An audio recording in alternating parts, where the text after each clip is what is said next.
Halo bro and sis, ketemu lagi di Tok Tok aja dan selamat datang di Tok Tok Curhat.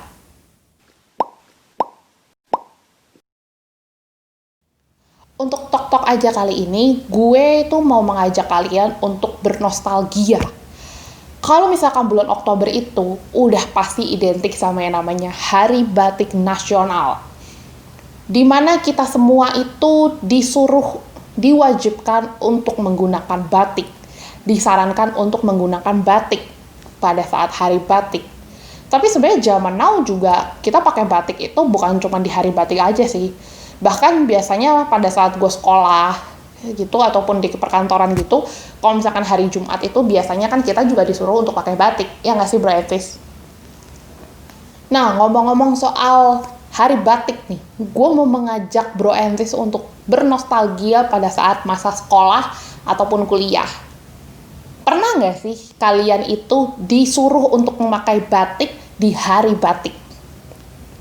Nah, terus kalau misalkan memang pernah, kira-kira kalian itu memilih untuk menggunakan batik atau tetap pakai baju bebas buat yang kuliah?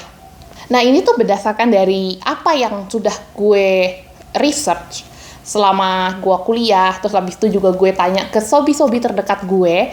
Ini tuh ada beberapa kenangan-kenangan mereka yang lucu-lucu pada saat hari batik. Yang pertama tuh, kalau di kampus gue, itu ketahuan banget. Yang pakai batik itu biasanya anak-anak baru. Ya, paling antara semester 1 sampai semester 3 lah. Dan setelah itu tuh rasanya udah males banget pakai batik. Jadi bisa banget membedakan nih pada saat hari batik yang mana sih anak baru dan mana yang bukan gitu. Nah terus biasanya nih buat yang mahasiswa lama itu biasanya itu suka dimarahin karena nggak pakai batik di hari batik. Tapi yang namanya mahasiswa pasti banyak banget alasan buat ngeles.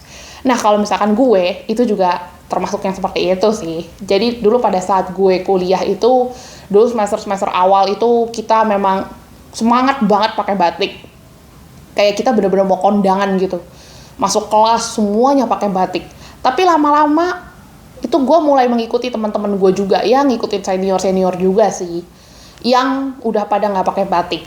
Tapi gue tuh selalu membawa batik. Jadi kalau misalkan ada dosen ataupun pihak kampus yang negur ataupun nanya ataupun marah kenapa kok gue nggak pakai batik. Nah gue tuh tinggal ganti aja deh sama batik yang gue bawa. Nah, terus kemudian nih, pernah juga kejadian di kampusnya temen gue. Itu pada saat hari batik itu, ada temennya yang nggak pakai batik. Jadi akhirnya, temen gue itu harus pulang ke rumah buat nuker baju bebasnya dia ke baju batik. Terus habis itu balik lagi ke kampus buat ikut kelas.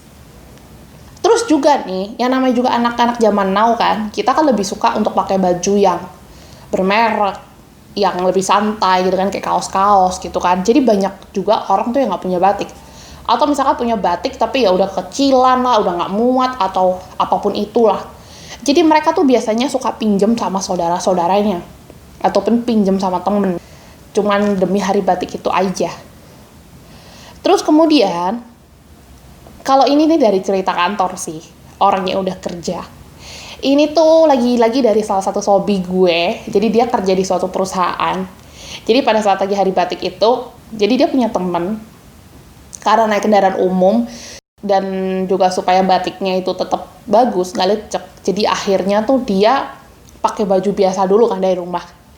Terus karena sampai kantor itu udah mepet, udah buru-buru banget nih, akhirnya dia tuh ganti bajunya buru-buru, dan setelah itu dia tuh nggak sadar kalau misalkan dia tuh pakai baju batiknya tuh terbalik gitu loh bro Ensis. Nah kalau misalkan ada yang pakai batiknya itu terbalik, ada juga nih yang pakai batiknya itu nggak matching antara atasan sama bawahan. Nah kira-kira nih bro Ensis, itu kan tadi pengalaman dari gue dan beberapa sobi-sobi gue. Nah kalau misalkan kalian nih bro Ensis, ada nggak sih kenangan-kenangan atau hal-hal yang kalian inget di hari batik, khususnya untuk kejadian-kejadian yang lucu-lucu yang kalian bakal susah buat lupain? Kalau misalkan ada, komen yuk di bawah ini. Oke deh bro Ensis, kalau gitu segitu aja untuk tok-tok aja kali ini. Thank you banget buat kalian semua yang udah dengerin, yang udah support, dan juga yang udah subscribe. Kalau misalkan ada yang belum subscribe, boleh dong dibantu subscribe-nya supaya gue lebih semangat untuk membuat podcast-podcast berikutnya. Dan kita ketemu lagi di Tok Tok aja berikutnya. Bye-bye!